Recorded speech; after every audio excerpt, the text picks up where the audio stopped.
Bom dia a todas e a todos. Hoje, no webinar do PVE, nós vamos falar sobre como resolver os problemas da gestão com o amparo da legislação.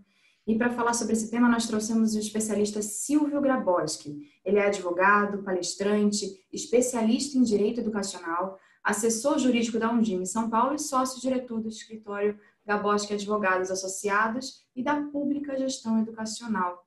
Silvio, seja muito bem-vindo. Muito obrigada por aceitar o nosso convite para estar aqui hoje. Seja bem-vindo mais uma vez. Bom dia. É um prazer imenso participar aqui dessa web. Agradeço muito pelo convite e espero que a gente tenha um bom bate-papo aqui, depois de resolvido um probleminha técnico aqui que eu tive com a internet, desde já peço desculpas. Imagina, não, é melhor a gente resolver esses problemas antes de começar, né? Que aí a gente flui muito melhor. E o Carlos Sanches, gente, que é conselheiro do Conselho Estadual de Educação do Paraná e do Instituto Campanha Nacional pelo Direito à Educação.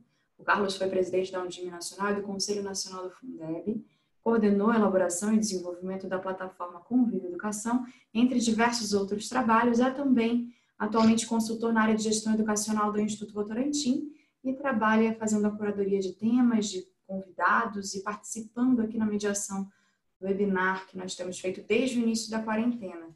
Carlos, seja muito bem-vindo para mais um webinar diário do PVE. Bom dia, Carol. Bom dia a todos que estão aqui conosco na nossa sala do PVE. É um prazer muito grande estarmos aqui. E hoje a gente tem a presença do Silvio para falar de uma questão importante nas nossas conversas diárias, nas nossas conversas aqui no nosso grupo do PVE também no WhatsApp. Sempre é recorrente os temas que os secretários trazem, Silvio, sobre os problemas que podem derivar, principalmente nesse momento de pandemia. E uma das questões que tem assustado a muitos secretários é o volume de matrículas da rede privada que está chegando nas redes municipais. Em alguns lugares, um volume muito significativo, e aí nós temos uma série de problemas que derivam a partir daí, e conversar com você sobre isso vai ser muito bom. Ok. Muito bem. Vamos lá, então. Bom, antes de qualquer coisa, Ana Clara, queria que você soltasse a primeira enquete, Silvio, a gente tem esse momento de contato com as pessoas que estão nos assistindo. Então, eu gostaria de saber, do público que está aqui hoje, durante essa pandemia, quais são as principais dificuldades que a Secretaria de Educação tem encontrado em relação ao recebimento da transferência de estudantes? A gente quer ter uma ideia sobre esse cenário aí no município de vocês. Se puderem responder, agradeço. E aí, quando o Silvio terminar a apresentação dele, a gente volta então com esses resultados e discute sobre eles. Para quem vem pela primeira vez, eu gostaria de avisar que as perguntas podem ser feitas aqui no nosso chat. Vocês podem escrever as perguntas, eu vou recolhendo essas perguntas e assim que o Silvio terminar a apresentação, eu vou fazendo essas perguntas a ele, tá bom? Silvio, pode começar. Bem, mais uma vez, bom dia. Muito obrigado a todos vocês que estão aqui conectados nesta manhã para discutirmos sobre essa questão que me foi proposta, que é sobre as questões legais, né? Como utilizar a legislação, como aplicar a legislação para tentarmos, pelo menos, resolver essas questões nesse período excepcional, né? Eu tenho sempre dito que esse período é inusitado e, portanto, o direito educacional também não tem respostas para tudo. Assim como, nesse momento, a pedagogia, a psicologia, nem mesmo a medicina tem resposta para tudo, também o direito educacional não tem resposta para todas as questões, né? Nós somos pegos de surpresa. Eu, por exemplo, tenho o meu escritório dedicado exclusivamente à gestão educacional há 20 anos, e nesses últimos 3 meses foram propostos vários problemas, várias consultas que durante esses 20 anos eu e minha equipe jamais tínhamos imaginado que teríamos que responder a essas questões, né? Então, estamos todos aprendendo e penso que o sentido de colaboração entre todas as áreas, entre o direito, entre a pedagogia, psicologia, administração, a área de gestão, é fundamental para buscarmos soluções neste momento de crise, né? Então, vamos tentar falar um pouco de como resolver os problemas de gestão com o amparo da legislação. E a primeira questão que talvez a gente possa abordar é por que falar em legislação educacional nesse momento em que nós temos um problema de saúde que reflete na escola no problema pedagógico, suspensão das aulas presenciais, o prejuízo que isso pode trazer para os alunos, a dificuldade que os profissionais da educação estão enfrentando, não é verdade? Todas essas questões, o que tem a ver a legislação educacional com isso? A primeira questão a ser abordado é o fato de que na área pública existe um princípio constitucional que é o chamado princípio da legalidade, né? O princípio da legalidade só permite que o administrador, que o agente, que o servidor, que o funcionário público faça aquilo que a lei expressamente autoriza. E no cotidiano escolar, as pessoas realizam atos jurídicos em muitos momentos sem nem se dar conta de que eles estão praticando um ato jurídico. Então, por exemplo, a questão que já foi proposta de início, a transferência de aluno, é um ato jurídico. Né? Por quê? Porque a transferência ela está amparada em leis, em normas, em pareceres dos conselhos, como deve ser feito, como isso deve ser concretizado. Então, tudo isso é um ato jurídico que o gestor escolar pratica, que o secretário da escola pratica e assim por diante. O professor, quando ele lança uma nota para o aluno, isso é um ato jurídico, porque aquela nota ele não tirou da sua cabeça. O professor não pode um dar nota de 0 a 10, outro da A, B, C, D, outro... Não, há uma padronização. E onde está essa padronização na escola? Numa norma jurídica, que é o regimento escolar. Então, sempre há o amparo da legislação. Por isso que o professor, por exemplo, ele pode reter um aluno, ele pode reter no primeiro ano, no segundo, no terceiro.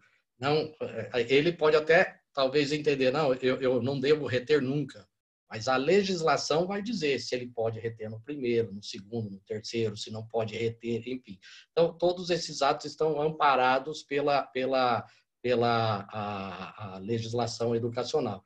E eu quero compartilhar, inclusive, aqui com vocês, o ensinamento do professor Eli Lopes Meirelles, que é um grande mestre do direito administrativo brasileiro, já falecido, e sobre esse princípio da legalidade, o Eli diz o seguinte: significa que o administrador público está, em toda a sua atividade funcional, sujeito aos mandamentos da lei e às exigências do bem comum, e deles não se pode afastar ou desviar sob pena de praticar ato inválido e expor-se à responsabilidade civil e criminal conforme o caso.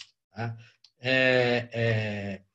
Então, essa é a definição do professor Eli Lopes Meirelles sobre o princípio da legalidade. Então, o agente público, esteja ele num cargo de gestão, ou seja ele um servidor de qualquer área, não só da educação, ele só pode fazer aquilo que a legislação autoriza. Eu sempre costumo dar um exemplo que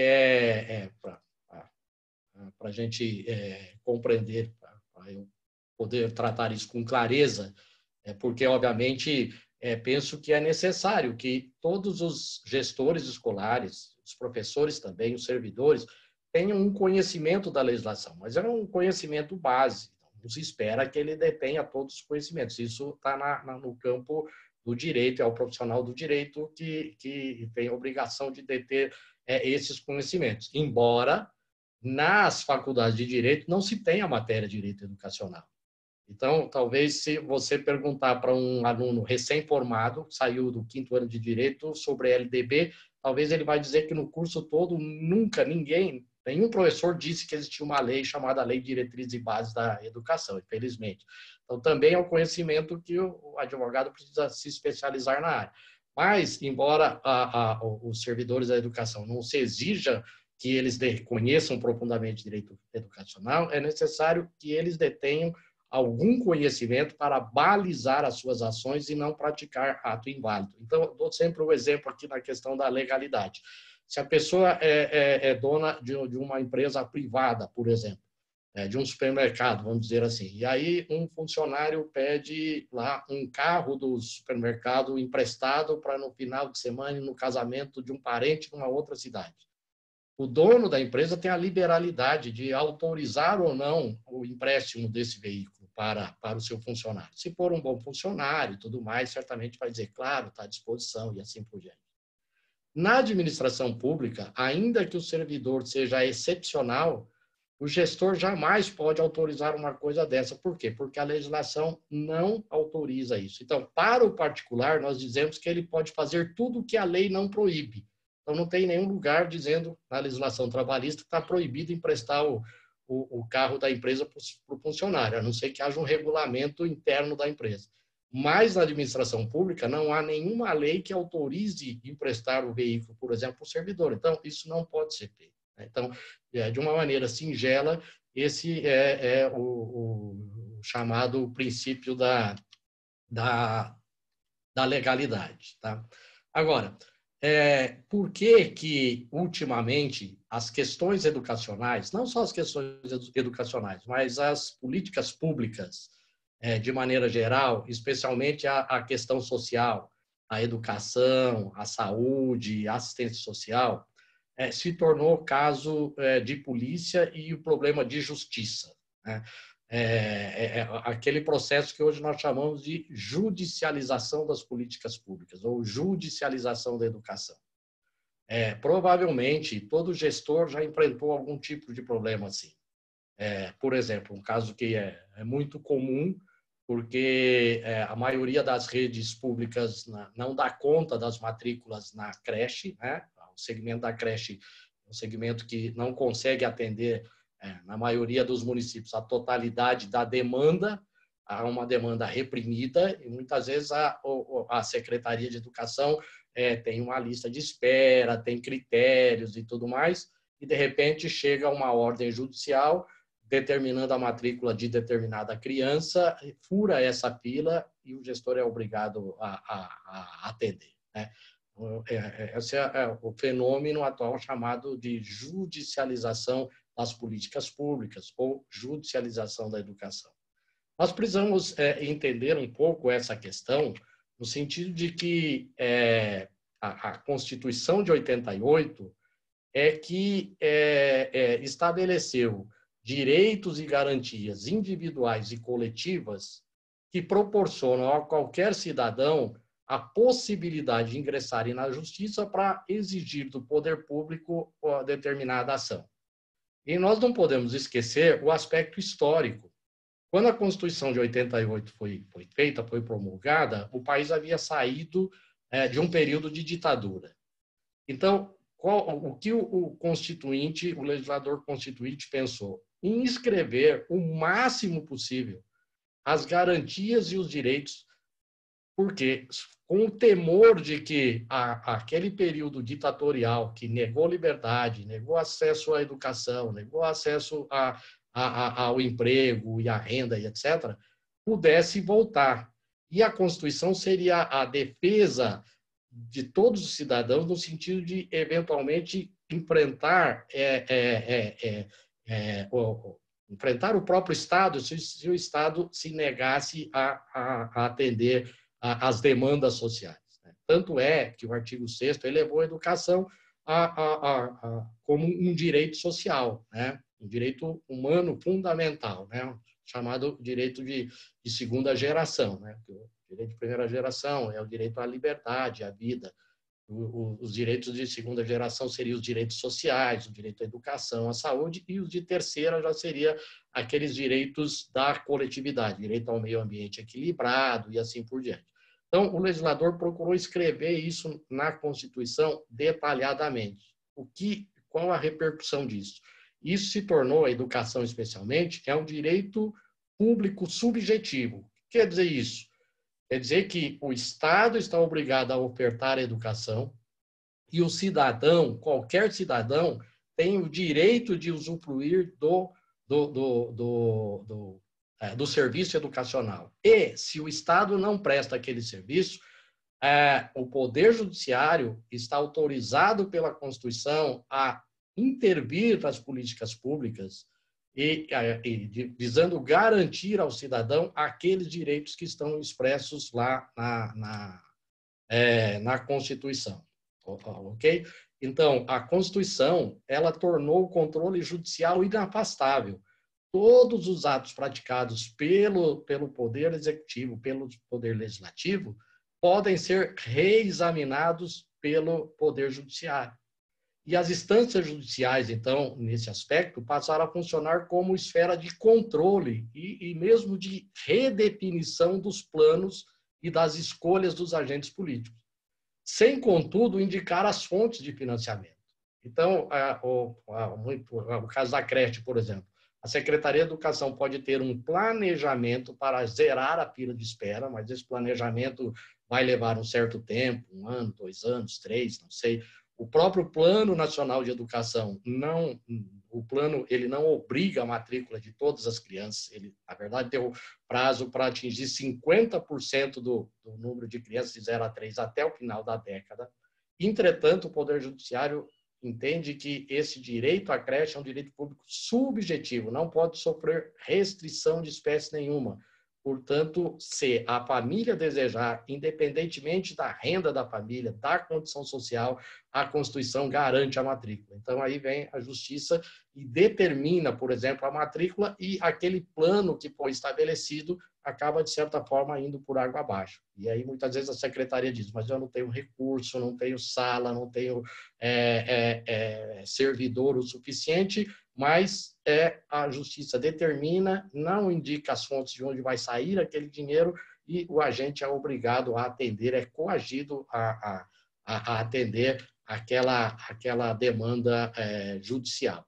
E isso advém do que está escrito no artigo 205 da Constituição, que diz que a educação é direito de todos e dever do Estado e da família, e que esse mandamento constitucional, isso que está escrito na Constituição, garante ao cidadão o direito ao acesso à educação nos níveis que estão colocados pela Constituição.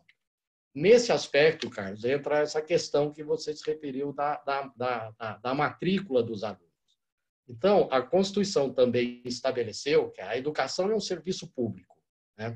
Mas não é prestado exclusivamente pelo Estado, né? Que no Brasil a Constituição permitiu que a iniciativa privada também preste o serviço educacional. Então, nós temos a iniciativa da prestação de serviço é concorrente, tanto por parte do poder público como por parte da iniciativa privada. A Constituição estabeleceu que o poder público é obrigado a atender toda a demanda no que diz respeito ao ensino obrigatório, mas a iniciativa privada, se quiser, também pode participar. E cabe à família decidir se ela quer matricular o seu filho no Estado ou se ela quer matricular o seu filho na instituição privada. Obviamente, se ela decide matricular na instituição privada, ela vai arcar com os custos, etc. Mas para matricular na escola pública, não se exige a Constituição, a legislação educacional, a LDB, não permite que a escola peça comprovante de renda, que estabeleça um piso, olha, quem ganha acima de tantos salários mínimos não pode, vai para a escola privada, etc. Não, a lei garantiu acesso gratuito a todos os cidadãos, independentemente da sua situação, da sua condição social. E ela não apenas garantiu a matrícula, como para as crianças de 4 até 17 anos, ela obriga a matrícula. E também a família, ela não pode decidir, não, eu não quero matricular na escola pública ou privada, eu quero educar em casa, né?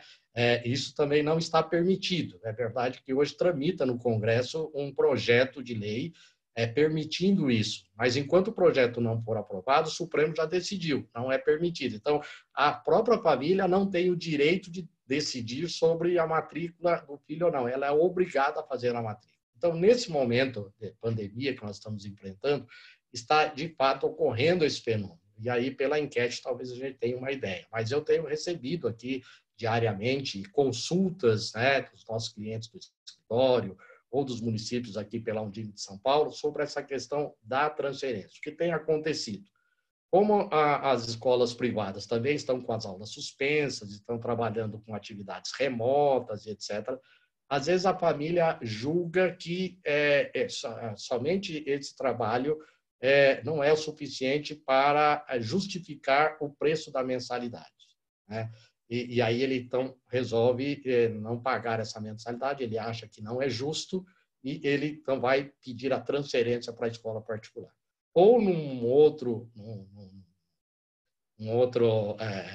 aspecto, ele até desejava manter o filho na escola privada, mas em razão da queda de rendimento, do desemprego, da situação que nós estamos vivendo, muita gente perdeu renda, trabalhava numa empresa, teve contrato suspenso, foi demitido, ganhava comissão e isso agora diminuiu significativamente.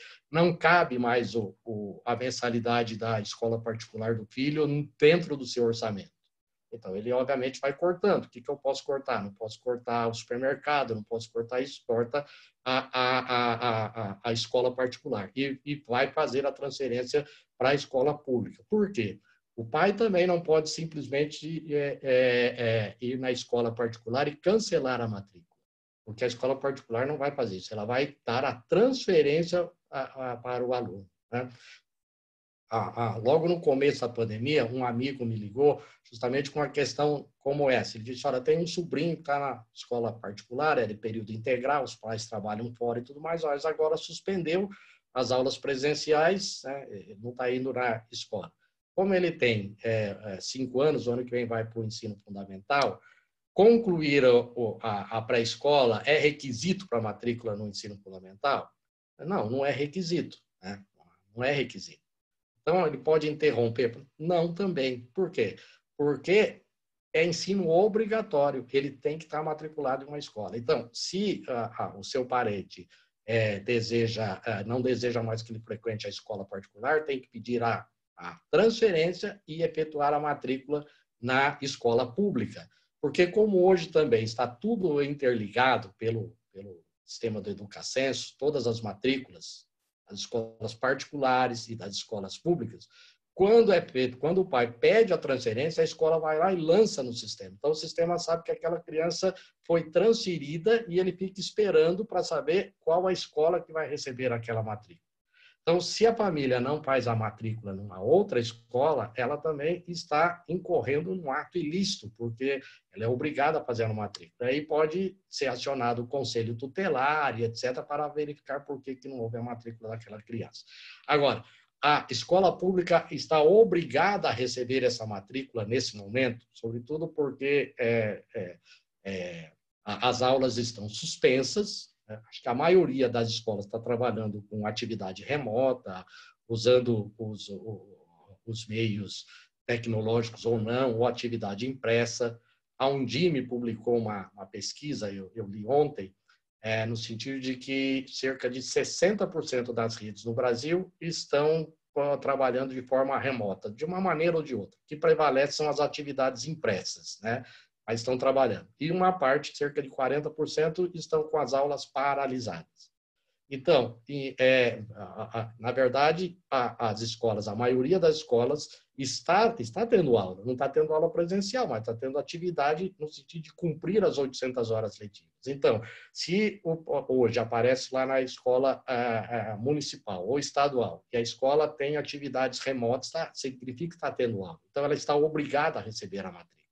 E iniciar imediatamente, incluir aquele aluno numa sala de aula e iniciar o trabalho de aulas remotas com aquele aluno que foi transferido. Não há como aguardar o final, por exemplo, quando voltar às aulas para incluir esse aluno. É obrigatório incluir o aluno imediatamente na matrícula. Por quê?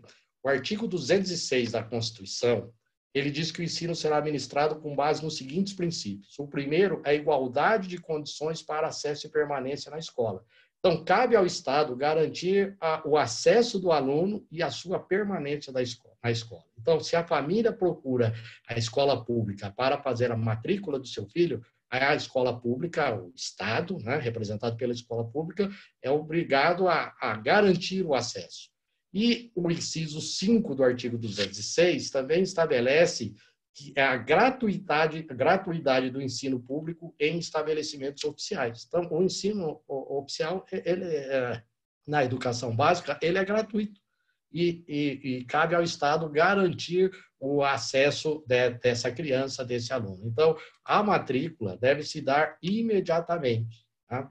O artigo 208 da Constituição estabelece os deveres do Estado, e ela estabelece que é dever do Estado garantir educação básica obrigatória e gratuita dos 4 aos 17 anos, e também garantir educação infantil e creche para a escola para as crianças de até 5 anos. E o parágrafo 1º diz, inclusive, reafirma que o acesso ao ensino obrigatório e gratuito é um direito público subjetivo, e o artigo 2º o parágrafo 2º do artigo 208 diz que o não oferecimento do ensino obrigatório pelo poder público ou sua oferta irregular importa a responsabilidade da autoridade competente. E ainda o artigo 3º diz que compete ao poder público recensear os educandos, fazer-lhes a chamada e zelar pela frequência à escola. Então, compete, inclusive, ao poder público saber se tem crianças fora da escola e ir buscar, né? E fazer gestões junto à família para trazer essa criança para matricular. Então, a resposta sobre a transferência do aluno é que a transferência pode ser feita a qualquer tempo, ela deve ser concretizada pela escola que recebe a transferência imediatamente, porque não é período de férias, não é período de recesso, está tendo aulas, horas letivas estão sendo ministradas.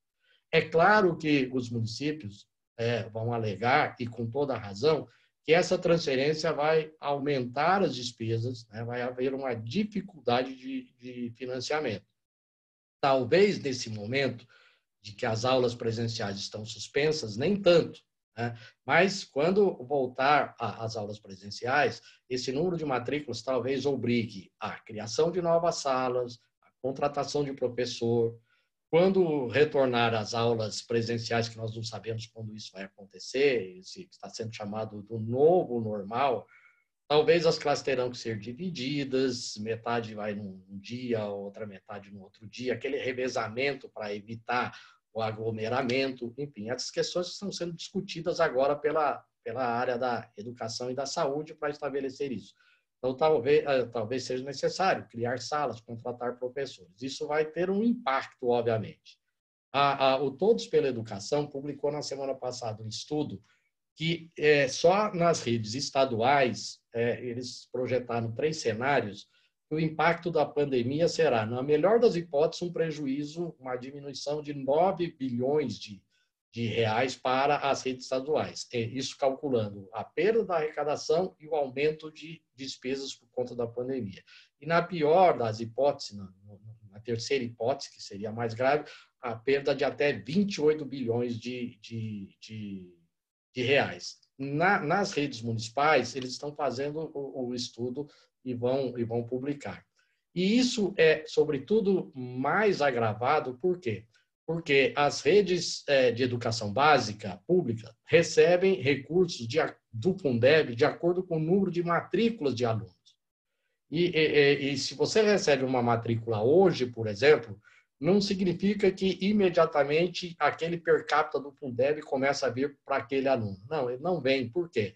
Porque é feito com base no censo do ano anterior. Então, as redes públicas estão recebendo hoje, não pelo número de matrículas que ela tem, assim, concretamente no ano de 2020, mas pelo número de alunos que estavam matriculados em 2019. Em que data de 2019? Na última quarta-feira de maio é quando se concretiza esses dados, e esse dado é a referência. Só que esse ano, por conta da pandemia, foi publicado uma portaria pelo INEP, a portaria 357, dizendo que o dia 11 de março é que vai ser a data de referência para a concretização dos dados para o censo escolar. E o que isso significa? Que o ano de 2021, se o Fundeb for renovado, porque também o Fundeb termina no dia 31/12, e se mantiver esse sistema de receber pelo censo do ano anterior, os municípios vão receber pelo número de matrículas do dia 11 de março desse ano.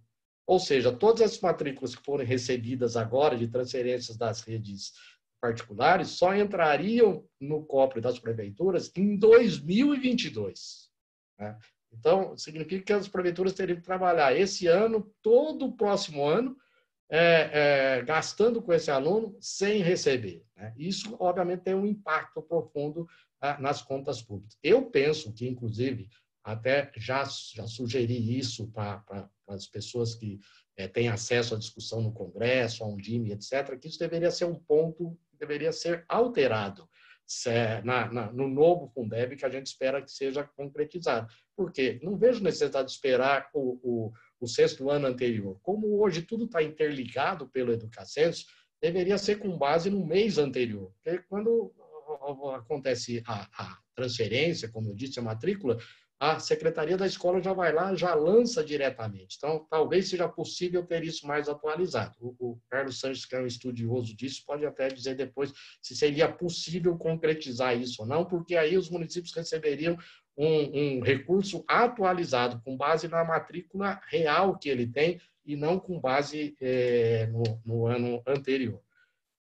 De toda sorte, o que eu posso dizer é que, nesse momento, as escolas públicas sendo procuradas pelas famílias para a transferência dos alunos da rede particular para a pública, as nossas escolas públicas estão obrigadas a receber essa matrícula, inserir esses alunos nas salas e começar a trabalhar com esses alunos de acordo com o que está sendo feito para os alunos que já estão matriculados, aula remota e assim por diante. Né? Então, sob esse aspecto da transferência, o aspecto legal é isso, não tem como fugir disso. Agora,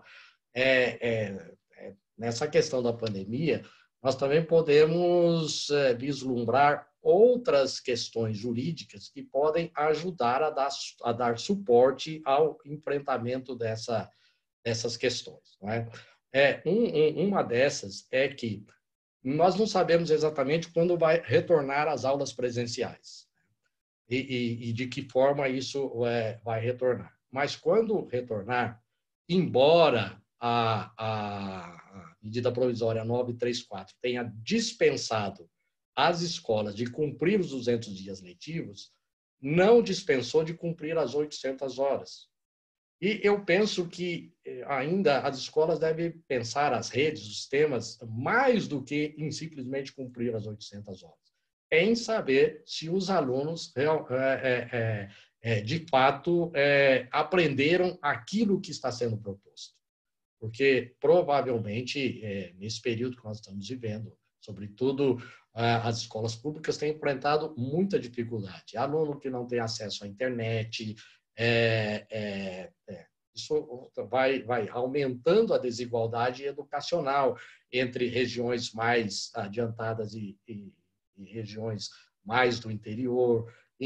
Dependendo da classe social, o aluno que é de uma família que financeiramente tem mais recursos, ele tem acesso à internet, tem alunos de escola pública que não tem uma mesa, por exemplo, para fazer as atividades impressas que a escola enviou, que o pai foi buscar na escola. Não tem várias pessoas morando na casa, ele não tem um espaço onde ele possa tranquilamente fazer as suas atividades. Há famílias que podem ajudar os alunos, os seus filhos, outras que não têm como. Né? Então, mais do que cumprir o calendário, as 800 horas, é saber se esses alunos, quando eles retornarem para as aulas presenciais, um diagnóstico e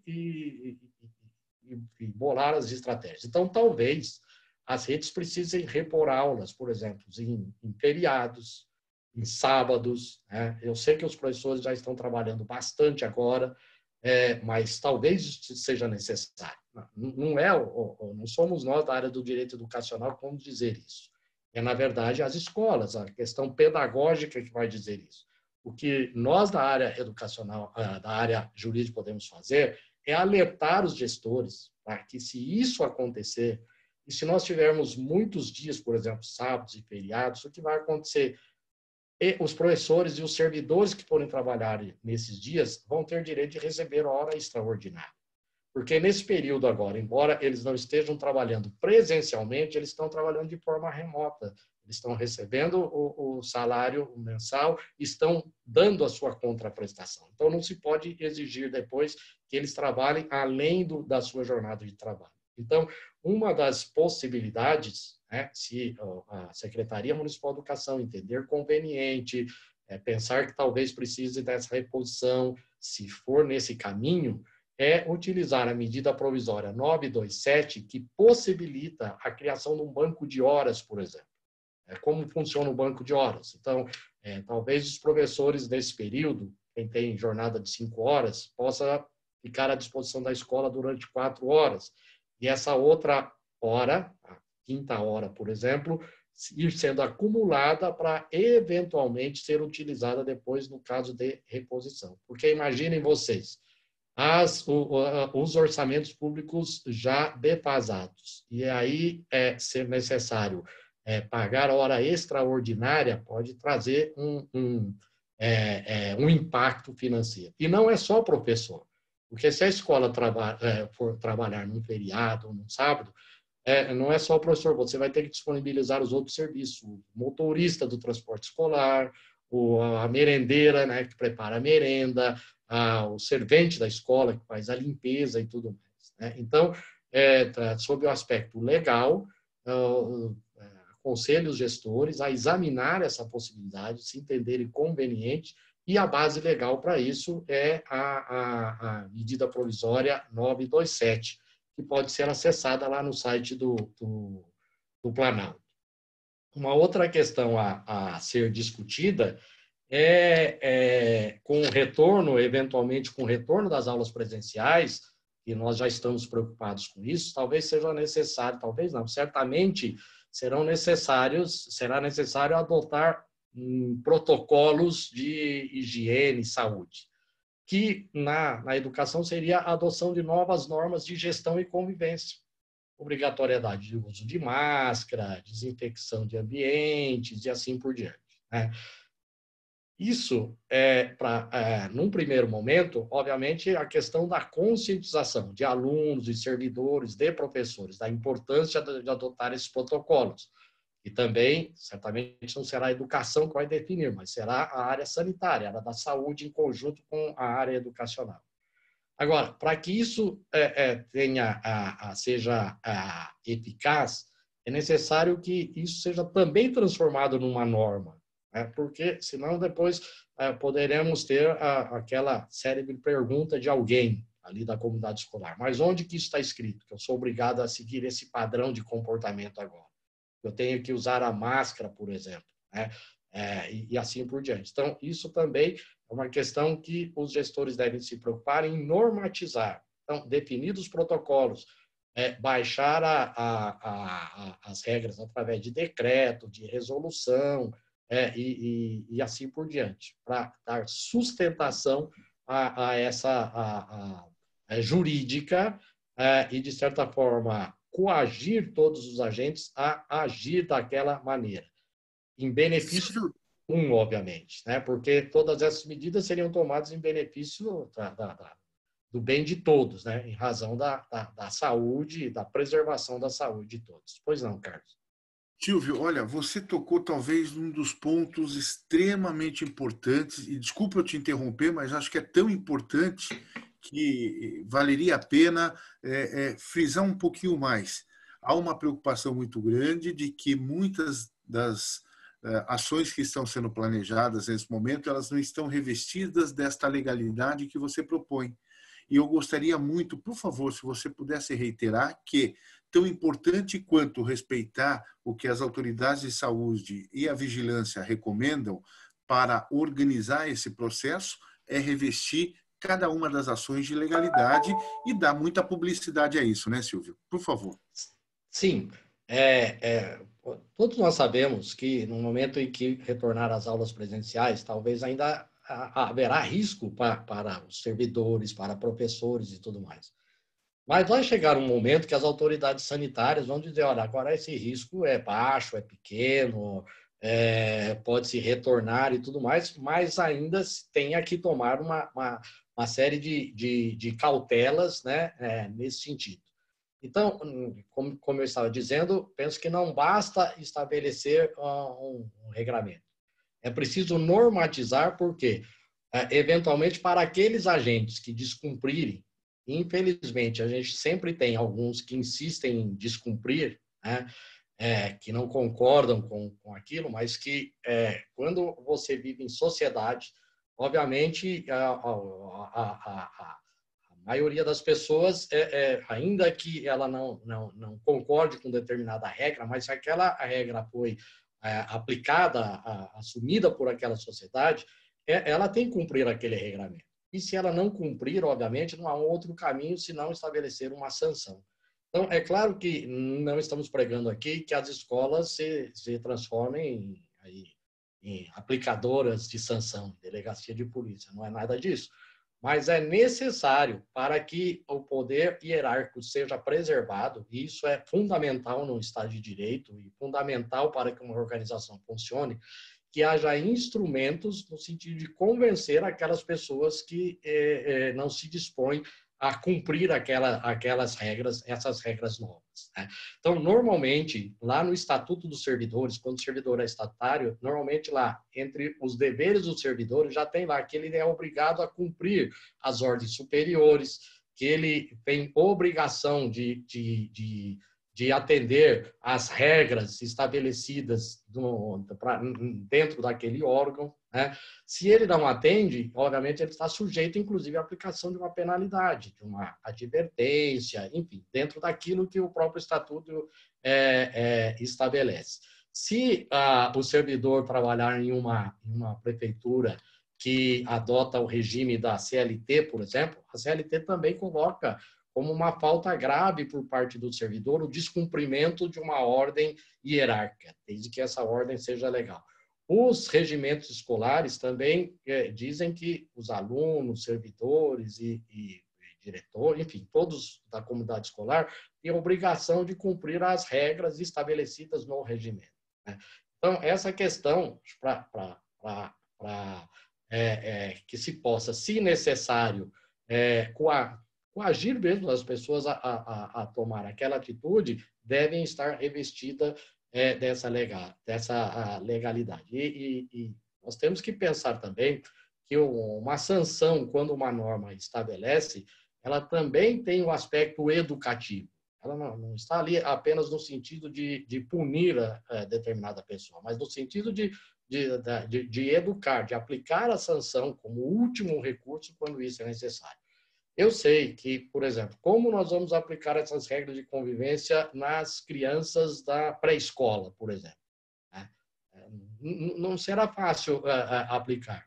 Mas se aqueles que são responsáveis por disseminar essas ideias, se eles próprios descumprem, se a criança lá da pré-escola entra no ônibus de transporte escolar e o motorista não está usando a máscara, por exemplo, como é que o professor depois pode trabalhar com essas crianças na sala de aula que eles precisam utilizar isso ou qualquer outra coisa, ou lavar as mãos e assim por diante? Então, há de ter instrumentos legais no sentido de agir, se for necessário, para que todos cumpram aquelas normas, né, que serão estabelecidas, obviamente, em conjunto aí, com a área da saúde.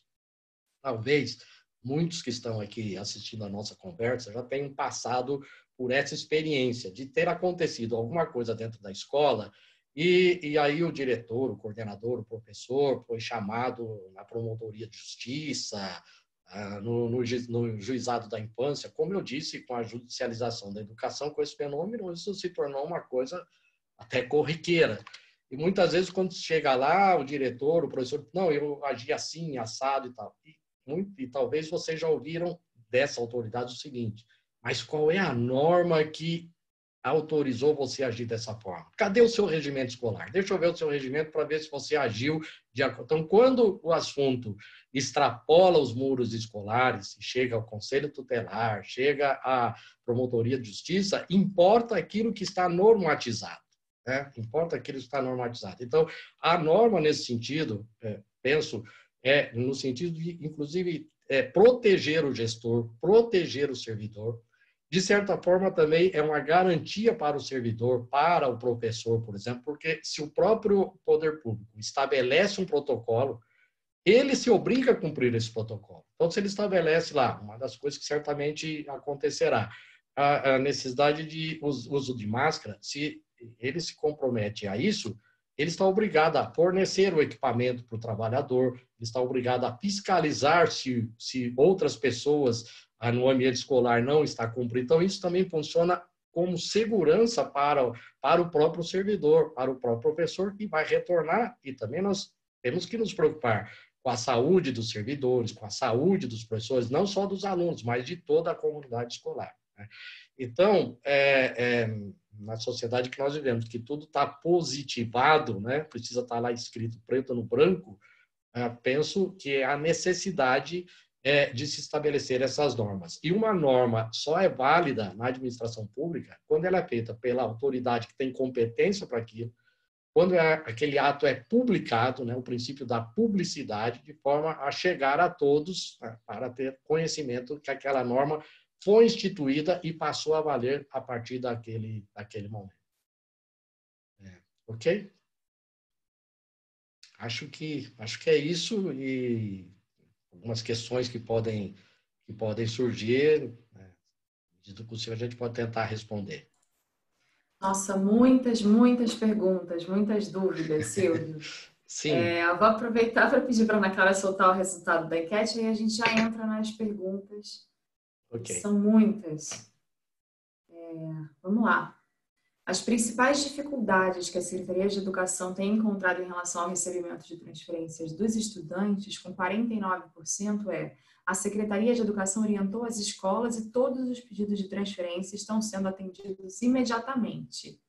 Em segundo lugar, com 29%, em nossa rede não tivemos pedidos para receber transferências.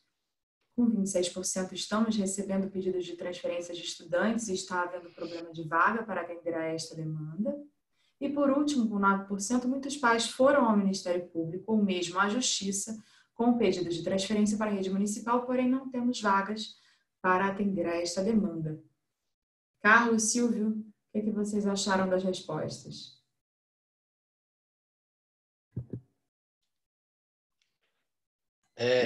Silvio, o que você acha disso aí? Esse número de ter praticamente metade aí dizendo que as coisas estão organizadas, estão acontecendo. Sim, estão recebendo, né? 49% disse que se receberam um pedido de transferência, estão atendendo. Embora as escolas possam ter uma imensa dificuldade, mas elas não têm outro caminho, as escolas públicas, senão atender a demanda.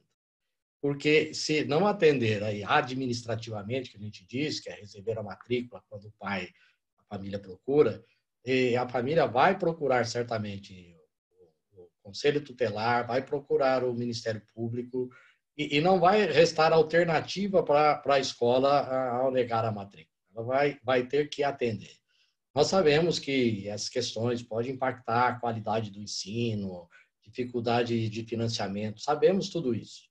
Mas o que eu estou dizendo aqui não é o que eu acho que deve ser feito, é o que a lei, a Constituição obriga o Estado a fazer, obriga o Estado a atender dessa maneira. Então, não vejo alternativa para essa questão.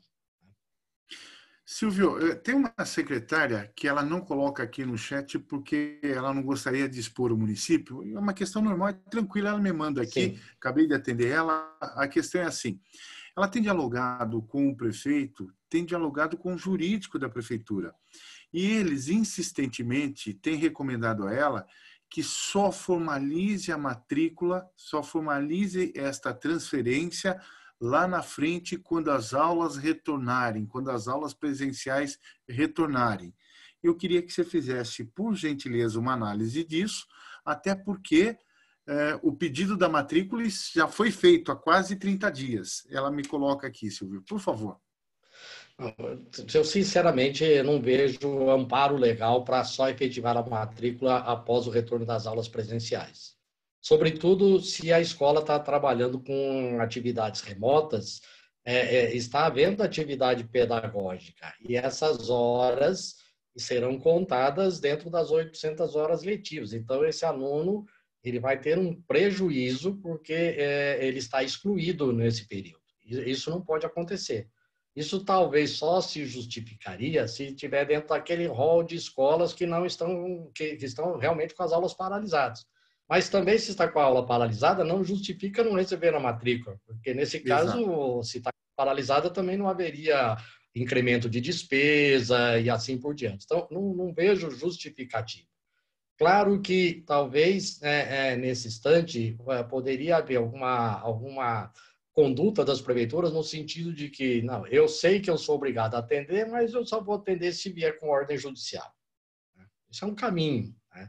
Mas, obviamente, isso também é arriscado, porque, de repente, a ação judicial pode não ser apenas no sentido de coagir o agente a receber a matrícula, mas também de responsabilizá-lo e criminalmente por não ter recebido administrativamente. Então, pode ver, aí no caso, a ordem para matrícula e uma ação de improbidade administrativa para o agente responder. Normalmente, não é muito comum isso acontecer. Normalmente, vem a ordem matricula. Mas não podemos dizer que fica afastada a possibilidade do Ministério Público ingressar com uma ação civil pública contra o agente, né? Creio que se isso for poucos casos, o Ministério Público vai atender. Muitas vezes o Ministério Público nem entra diretamente com a ação, ele telefona, ele faz todos aqueles contatos anteriores, né? Mas se começar a receber um volume, todo dia alguém bater na porta da promotoria pública, ele vai tomar providência. Com certeza, com certeza. Não Muito é verdade? Bem. Vamos lá, vamos lá, Carol, que hoje tem muita pergunta. Vamos lá, que hoje tem muito. Até me perdi muita, aqui. Mas é muita. Eu vou começar lá de cima.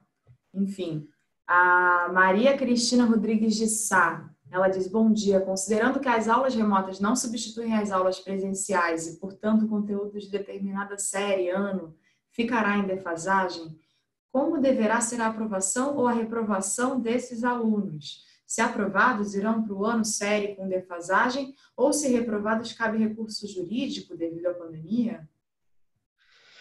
Então, a questão da reprovação é uma questão que está no regimento de cada escola. Em que situação o aluno pode ser retido ou não. E não se está propondo agora na pandemia de se alterar o regimento para facilitar a promoção ou não. Eu penso que essa questão mais da área pedagógica, mas ela deve ser levada a sério no sentido de que o aluno não pode ser prejudicado, obviamente, mas também não pode ser promovido simplesmente sem ter aprendido o conteúdo. Então, aí penso que cabe às escolas, e eu acho que isso, inclusive, é um compromisso ético e moral das escolas e dos profissionais da educação, de que não encerrem um ano letivo de qualquer jeito. Ou seja, quando voltar às aulas, se houver necessidade de, eu vou cumprir as 800 horas porque eu fiz atividade remota. Mas se o diagnóstico mostrar que os alunos estão defasados, tanto a LDB, em vários artigos, estabelece que a escola e o professor é obrigado a administrar recuperação, aula de recuperação. Então, a necessidade, dentro do ano letivo, dar a oportunidade de recuperar esses alunos, seja em horário alternativo, seja por outras atividades, mas o aluno tem direito aos estudos de recuperação, né? Também o próprio Conselho Nacional, no parecer aí que foi publicado, também disse que o ano letivo necessariamente não precisa seguir o ano civil. Se for necessário adentrar o ano de 2021, isso até pode ser feito.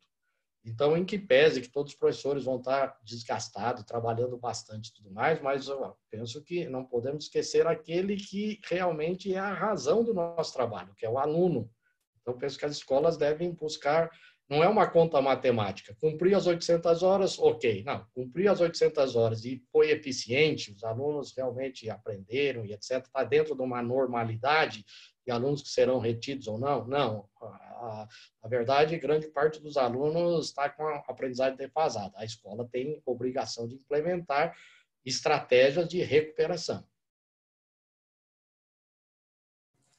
Bacana, Silvio. Vamos lá. Heloísa Rocha, ela pergunta, neste período de pandemia, os professores continuam recebendo o LDA. Conforme a legislação municipal, em período de férias e recesso, ele não recebe. Podemos considerar como recurso financeiro para o pagamento de internet do professor através de uma regulamentação específica? O que seria LDA? Local de difícil acesso. Ah, tá. São as gratificações que, Sim, em tese, não estão ocorrendo, né? sim. Então, a suspensão das gratificações é uma coisa que tem que examinar a legislação de cada município, porque a gratificação de local de difícil acesso não são todos os municípios que têm. Então, isso não é um direito constitucional. Não existe uma lei nacional que garante isso. É diferente, por exemplo, do 13º salário, né, que está na Constituição. Não, isso um município pode ter, o outro pode não ter. E cada um estabelece critérios para o pagamento dessa gratificação. São critérios que também, muitas vezes, cada município tem um critério diferente dos demais. Então, para saber se essa gratificação pode ser suspensa ou não, a primeira coisa é examinar o que está dito na lei municipal que instituiu essa gratificação. Agora, de maneira geral, essa característica dessa gratificação de local de difícil acesso, obviamente, se o professor está trabalhando em casa, em tese, não haveria o porquê efetuar o pagamento da gratificação de difícil acesso, né? Então, dependendo do que está escrito na lei, a prefeitura poderia não pagar durante esse período a gratificação de difícil acesso. Agora, transformar isso em gratificação de internet, eu vejo que há essa possibilidade, mas todas as gratificações, todos os adicionais, enfim, todas as vantagens, o poder público tem que instituir por lei, obrigatoriamente. Então, simplesmente o prefeito não pode vir agora e dizer, o difícil acesso agora serve para pagar a internet. Não, ele teria que mandar uma lei para a Câmara instituindo, por exemplo, o auxílio internet. Mas aqui, agora, nós estamos diante de uma encruzilhada. Por quê? A lei complementar 173, se eu não me engano, agora de 2020, Exato. proibiu, nesse momento, a concessão de qualquer tipo de vantagem, até o final da pandemia. Então, também, realmente, agora, uma situação difícil de desenrolar. Quer dizer, a gratificação de difícil acesso pode ser suspensa, mas o administrador não pode pagar a gratificação de internet. Agora, o que ele pode fazer é, ao invés de pagar a gratificação de internet no Lerite, contratar o serviço de internet, uma empresa que vai fornecer o serviço de internet e disponibilizar esse serviço no computador dos professores. Aí é diferente. Então, o professor não vai receber como uma gratificação no Lerite, mas ele vai receber o serviço. Então, veja que a gente busca uma saída, né? Tenta buscar uma saída legal para a coisa. E também, Silvio, lembrar que alguns tribunais, como por exemplo São Paulo, diante da vigência da Lei Complementar 173 de 2020, acabaram adotando medidas próprias, né? O Tribunal de Contas de São Paulo e outros também o fizeram, mas tem o ato normativo número 1 do tribunal que ele está falando que, em hipótese alguma, qualquer nova despesa relacionada à remuneração pode ser feita até o final de 2021, como está lá. E aí, por mais que você demonstre que, em tese, poderia não haver um aumento de despesa, você está vedado de promover qualquer alteração na legislação. E acho que o Silvio foi muito feliz em ligar. Cuidado, não existe decisão verbal na administração pública, as coisas se materializam pelo ato oficial. Muito importante o que o Silvio nos trouxe agora. Muito bem.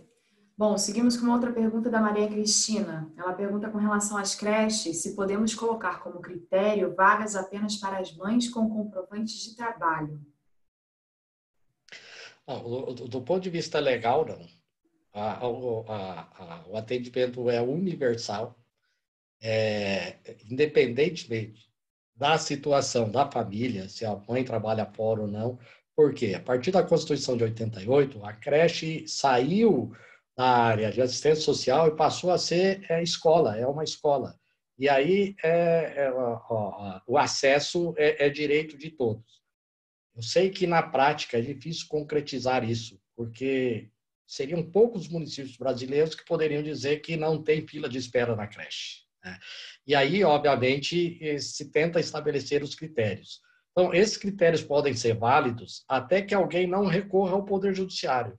No momento que recorrer ao Poder Judiciário, o Poder Judiciário não vai respeitar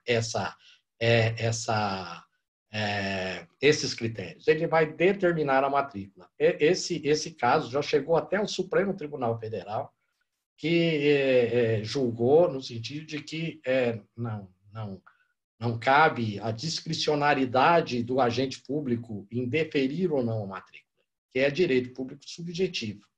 Claro que o Supremo, nesse caso, materialmente, às vezes a prefeitura não tem como fazer a matrícula, né? Então, ele não analisou a questão material, mas analisou apenas a questão jurídica, e no sentido de que aí cabe ao Poder Executivo tomar as providências para dar as condições materiais para isso. Em algumas comarcas, esses critérios são até discutidos, às vezes, com o Conselho Tutelar, com o Ministério Público, e vai havendo um certo acordo de cavalheiros, isso vai. Mas se alguém ingressa na justiça, porque também o pai da criança, ele não precisa ir na promotoria, ele pode arranjar um advogado e ingressar com uma ação. E aí o juiz não tem como decidir de outra forma, se não determinar a matrícula. Muito bem, ainda dúvidas com relação a isso? Eu sei que você já falou sobre isso lá atrás, mas a Gilcele Martins, ela pergunta, a LDB estabelece que o ensino é obrigatório para crianças a partir dos 4 anos. Há grande cancelamento de matrículas na rede privada dessas crianças e os pais que não matricularem na rede pública podem ser penalizados, né?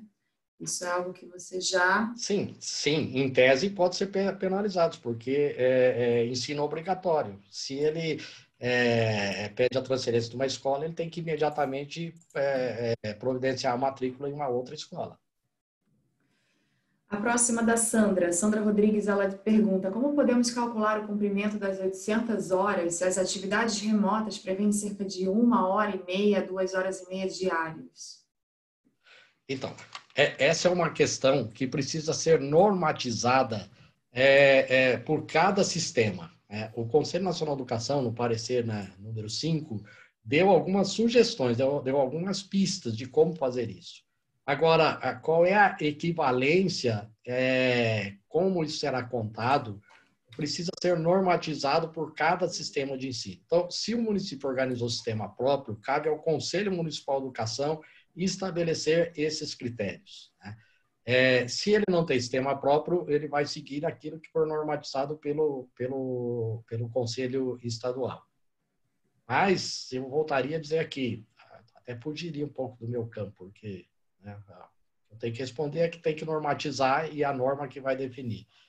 Mas até diria que talvez a contagem dessas horas seja importante, mas o mais importante é saber se o aluno aprendeu o conteúdo com essas atividades remotas. E se não aprendeu, não basta que a escola cumpra as 800 horas. Ela tem que cumprir outras obrigações legais, que eu já até citei aqui, os estudos de recuperação e assim por diante.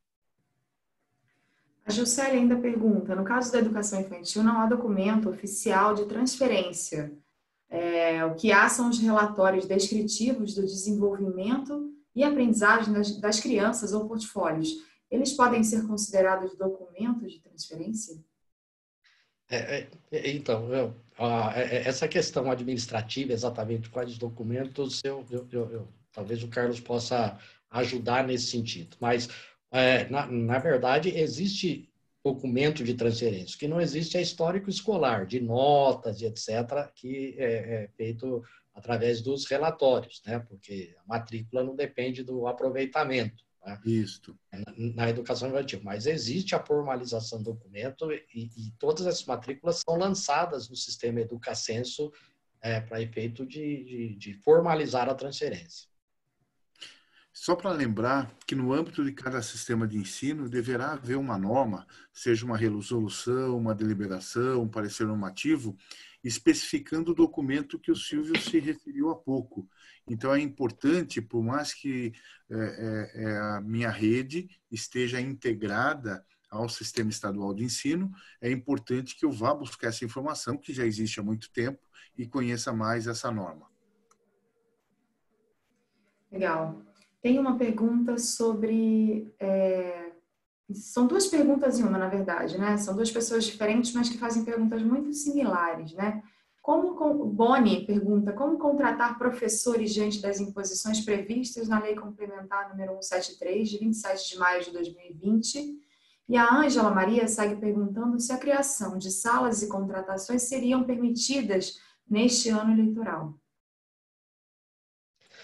Bom, então, realmente vamos ter muita dificuldade em razão da lei, né? Que pensada no Congresso, mas sem, às vezes, conhecer exatamente a realidade de cada rede. Então, vejo que, no que diz respeito à nomeação de servidor efetivo, a lei só autorizou para a reposição. Servidor que se aposenta, servidor que se demite, servidor que falece, etc.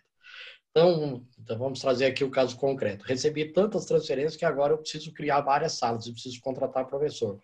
Vejo que só resta, nesse momento, a possibilidade de fazer contratações temporárias, porque as contratações temporárias não foram vedadas pela Lei 173.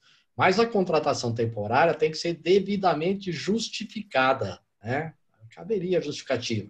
E fica depois a critério de cada tribunal de conta aceitar ou não essa justificativa. Então, é um risco que o gestor corre.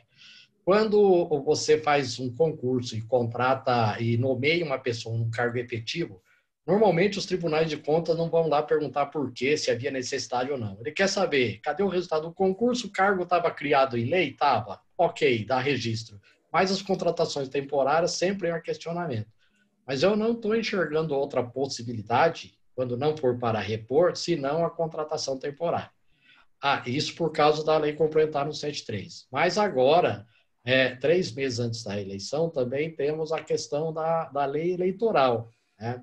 A lei eleitoral, ela não proíbe a nomeação de servidores efetivos desde que o concurso tenha sido homologado até, acho que 3 meses antes da data, que seria agora 4 de julho.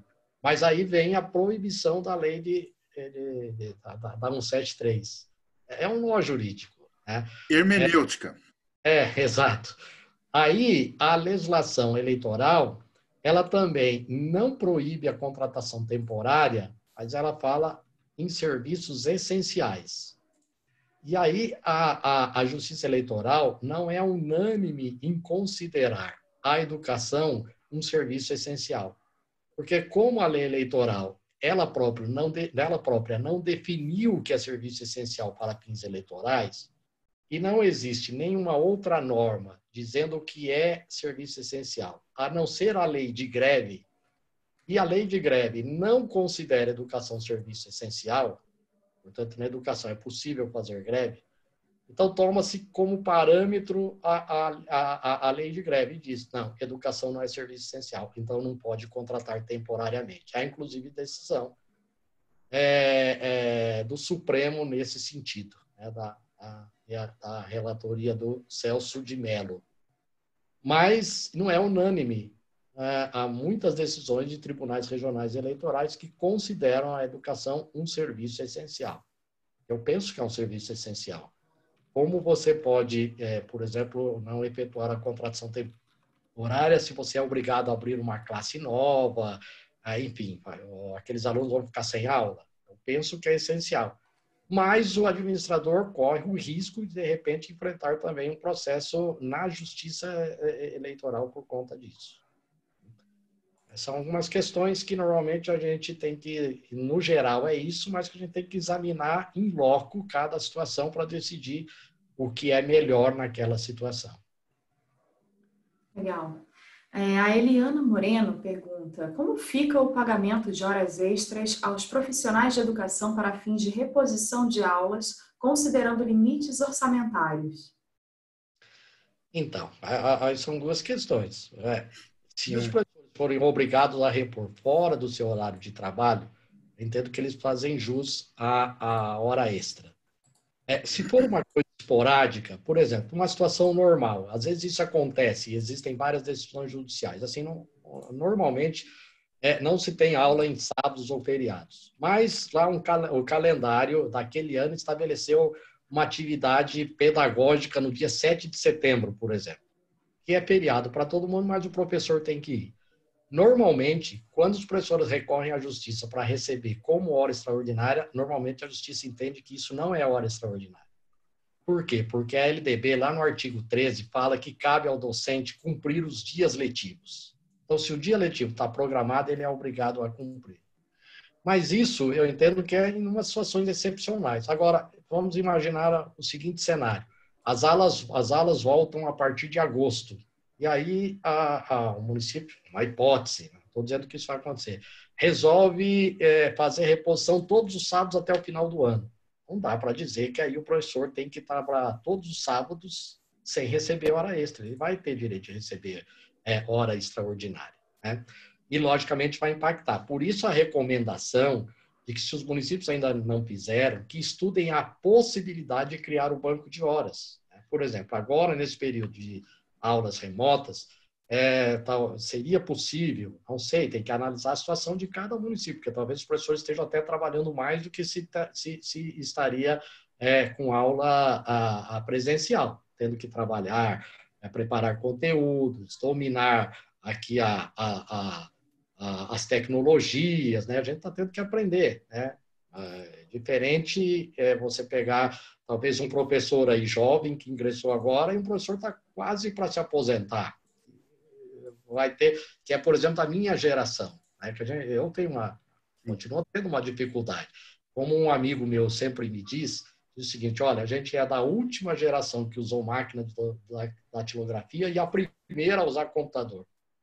Então, a gente teve que aprender as duas coisas. Quando a gente na datilografia, veio o computador. Então, talvez esteja trabalhando até mais. Mas estudar, será que a possibilidade, por exemplo, se o professor agora tem 5 horas diárias, dele cumprir remotamente 4 e criar um banco de 1 hora todos os dias para, eventualmente, utilizar nesse período de reposição? É uma sugestão. Cada município vai estudar e verificar se isso pode ou não ser adotado, como uma forma de minimizar o pagamento de hora extra. Porque vejam vocês, se for necessário haver reposição, aí o secretário vai dizer para o prefeito, vai dizer para o secretário de administração: olha, vamos ter que pagar hora extra. Eles vão dizer: mas esses professores não ficaram todo esse tempo em casa e agora vamos ter que pagar a hora extraordinária? Não significa que os professores ficarem em casa sem fazer nada, estão trabalhando e muito. Mas vai ser um pouco difícil o convencimento dessas autoridades. Então, talvez possa se pensar em buscar algumas estratégias nesse sentido. Eu não vejo outra alternativa. Ou vai pagar a hora extra e vai ter impacto financeiro, ou a alternativa é tentar criar o banco de horas. Legal. Banco de horas, eu gostaria de quero criar o banco de horas. Onde vai lá na medida provisória 927. A medida provisória estabelece os regramentos que são possíveis para, nesse período de pandemia, criar o banco de horas. Certo. Eu queria pedir para a Ana Clara soltar a próxima e última enquete do dia, que é uma enquete de satisfação, para a gente entender se vocês acharam interessante o tema de hoje, enfim, se já participaram de alguma videoconferência até agora, e se já participaram, se aproveitaram algum conteúdo, colocaram em prática algum conteúdo do que aprenderam aqui. Se a Ana Clara puder soltar a enquete. Enquanto isso, eu também vou aproveitando para fazer a próxima pergunta, que diz respeito ao amparo legal para os profissionais que estão no grupo de risco. Muitas pessoas querendo saber caso o profissional não se sinta seguro em retornar às aulas presenciais porque está no grupo de risco, ele pode se negar a voltar a dar aulas?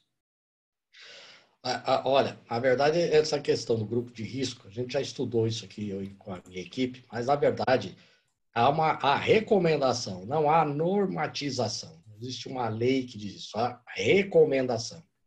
Então, entendo que para o professor não voltar a trabalhar se ele está no grupo de risco, ele vai precisar de um atestado médico, né, atestando que ele não está em condições de trabalhar. Né? Uma recomendação médica especial para cada servidor. Por quê? Normalmente se adotou isso como uma medida de prevenção, é uma recomendação. Nós tivemos também algumas questões, respondi aqui, não é o caso da pergunta, mas também respondi, agora nesse período, umas situações de servidores com um grupo de risco, mas que também diziam, não, eu estou no grupo de risco, então eu também estou desobrigado de fazer atividade remota. Não, ele não está desobrigado de fazer atividade remota, porque ele está recebendo o salário. Está afastado porque do grupo de risco para evitar o contato, mas se a atividade dele permitir trabalhar remotamente, ele está obrigado a trabalhar remotamente, sim. Quero aproveitar aqui para dizer que eu e minha equipe, a gente tem produzido artigos, vídeos, no sentido de orientar, como uma contribuição nesse período da pandemia. Artigos gratuitos, algumas aulas em vídeos gratuitos. Então, as pessoas podem acessar através das nossas redes sociais, Instagram, Facebook, Grabowski Advogados ou Público Educacional. Ontem mesmo nós publicamos um artigo orientando sobre a criação dessas normas para normatizar essa questão do protocolo, das novas normas de gestão e convivência. Então, convido aos que tiverem interesse de acessar as redes sociais e que temos lá alguns materiais que poderão ser úteis para gestores, para professores. Muito bom, vamos compartilhar. Muito bem. A Raudneia, ela pergunta, estou atuando na Secretaria de Educação de Aracruz, no Espírito Santo, e gostaria de me informar novamente sobre o parecer que você falou sobre a carga horária não presencial de trabalho remoto, se você pudesse voltar nesse tema rapidamente. Sim, ok. Espírito Santo, estive aí no Congresso da Undime, acho que em 2018, né? Já estive aí algumas vezes, o Vilmar é o presidente lá da Undime do Espírito Santo. Acho que ela está se referindo ao parecer do Conselho Pleno 5 de 2020, que estabeleceu algumas diretrizes para esse período da pandemia para as aulas não presenciais. Né? Na verdade, como se trata de um parecer, ele não tem força normativa.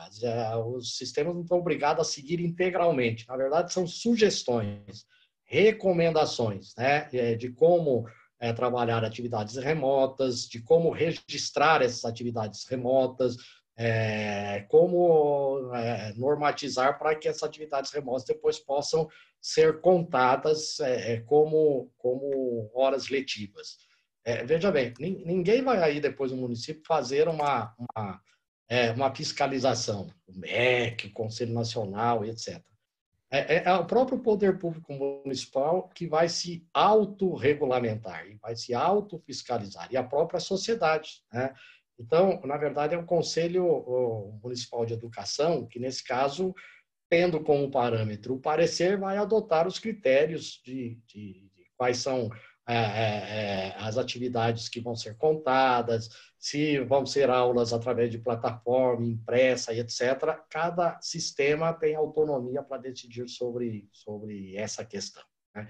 E um ponto até que coloco aqui, com muita tristeza, é que toda essa coordenação, a meu ver, deveria estar sendo feita pelo Ministério da Educação. Infelizmente, o Ministério da Educação está completamente omisso, ou é como se a pandemia não existisse, ou como se não existisse o Ministério da Educação nesse momento. Né? A única orientação que veio foi essa do Conselho Nacional de Educação, iniciativa do Conselho, não propriamente do Ministério. O Ministério editou a medida provisória, desobrigando 200 dias letivos, E depois a questão da merenda escolar, que, na minha opinião, deu mais confusão, mais trabalho, mais despesas para o município, né? Agora, o MEC editou ontem uma portaria autorizando as universidades públicas federais a manterem aula não presencial até 31 de dezembro. Então, terminar o ano letivo com aula não presencial. Então, talvez nessa portaria também se possa pegar lá alguma coisa que pode servir para regulamentar. Mas é claro que é uma realidade completamente diferente. Universidade de educação básica, de pré-escola, de anos iniciais do ensino fundamental.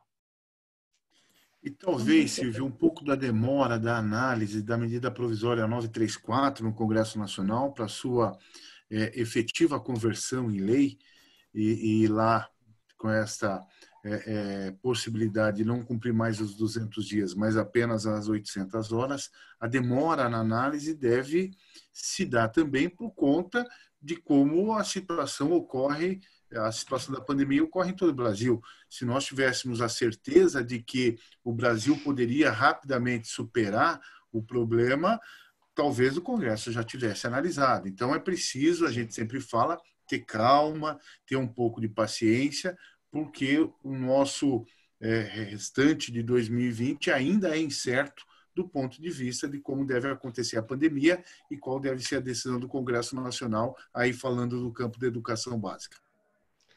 Sem dúvida. E a lei dessa medida provisória, Carlos, também tem um projeto de lei tramitando, que eu não me lembro o número agora, apresentado por um deputado do Ceará, que regulamenta, que estabelece normas para... Isso. Estabelece normas para o retorno das aulas presenciais. Exato. Sinceramente, analisei o projeto, acho que não traz quase nada de novo. Nada. Já a determinar a criação de comissões, etc., na minha opinião, até interfere na autonomia dos sistemas municipais e tudo mais. De qualquer maneira, está tramitando no Congresso Nacional, talvez possa abrir um substitutivo, receber algumas emendas que possam até ajudar. Mas também não é iniciativa do Ministério da Educação, uma iniciativa surgida no âmbito do Poder Legislativo. Muito bem. Acho que já estamos chegando ao fim. Na verdade, ainda não respondemos a 10% das perguntas que foram enviadas, mas já são 11h30, 11h32 aqui, então a gente vai precisar encerrar. Entretanto, eu lanço aqui a última pergunta para o Silvio, e aí peço para, enfim, que possa colocar aí as últimas considerações, Silvio e Carlos, e aí a gente encerra. A última pergunta aqui com relação à questão de hora extra, né? A Maria Tereza, ela pergunta, hora extra é somente para a CLT ou estatutário também tem hora extra? Banco de horas para estatutário existe? Então, a questão da hora extra não é só para o servidor seletista, o servidor estatutário também faz jus à hora extra, porque isso é um direito que está estabelecido lá no artigo 7º da Constituição, e o artigo 37, não me lembro o inciso, que alguns artigos do 7º se aplicam ao servidor público, a hora extra se aplica ao servidor público. Então, no caso, a pessoa que fez a pergunta deve examinar o estatuto dos servidores do seu município, que fala sobre hora extra, o que diz e tudo mais, e aplicar de acordo com o estatuto, mas faz jus sim. E a segunda coisa que ela perguntou, que foi hora extra, e tinha mais alguma coisa, Carolina? Vamos lá. Ela pergunta com relação a estatutário, se ele também tem hora extra e se há banco de horas para estatutário. Sim, ok. Não, sim, o banco de horas também pode ser feito para o regime estatutário, certo? Para o regime da CLT, como na CLT, na verdade, existe um contrato de trabalho entre o empregador, que é o poder público, e o servidor, que é o empregado, para a instituição do banco de horas na CLT, há necessidade de concordância do servidor público, porque não se pode alterar o contrato de trabalho unilateralmente, né? Então, há necessidade de própria medida provisória 927 disso, mas esse acordo pode ser um acordo individual, que numa situação normal, fora da pandemia, teria que ser um acordo com o sindicato, agora pode ser um acordo individual. Para o servidor estatutário, nosso entendimento é que não precisa de acordo. Por quê? No regime estatutário não há contrato de trabalho. Na verdade, o poder público detém o poder de alterar as normas estatutárias, desde que isso não fira direito adquirido ou direito constitucional.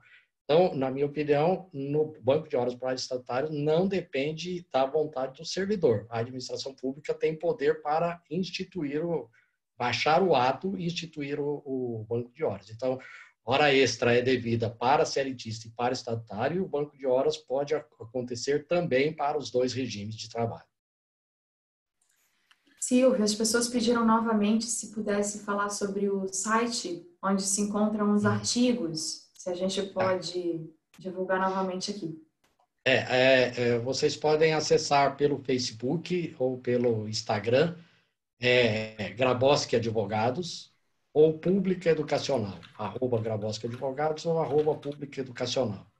E também nos nossos sites, que é grabowskiadvogados.com.br ou publicaeducacional.com.br.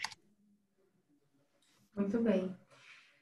Silvio, muito obrigada pela sua participação. Na verdade, tem muitos elogios, muitos comentários. Eu vou compartilhar depois com você esse chat. Enfim, são muitas perguntas ainda não respondidas. Muita gente pedindo para você voltar, #VoltaSilvio. Volta Silvio. Que bacana. Sim.